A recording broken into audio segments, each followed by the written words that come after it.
ఈ అంత్య దినాల్లో మరి మనమందరం కూడా భారంగా ప్రార్థించాలండి, భారంగా విజ్ఞాపన చేయాలి. మనం దయ్యాల జ్ఞానాన్ని అనుసరించి నడుస్తున్న విశ్వాసుల కోసం, పాస్టర్స్ కోసం, అలాగే రకరకాల అధికారుల కోసం మనం భారంగా ప్రార్థన చేయాలండి.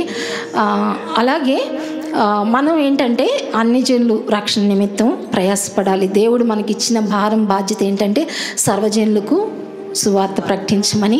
మనం మరి మన మనసులు మారి నూతన మొగటి వల్ల రూపాంతరం పొందకుండా సాతాను యొక్క స్వరూపాన్ని మనం ధరించుకున్నప్పుడు మనం ఫలభరితంగా సువార్త ప్రకటించలేం. కాబట్టి మనం మన మనసులు మారి రూపాంతర అనుభవంలోనికి నడిపించబడాలి. యేసు ప్రభు వారికే రూపాంతర అనుభవం వచ్చింది కదండి.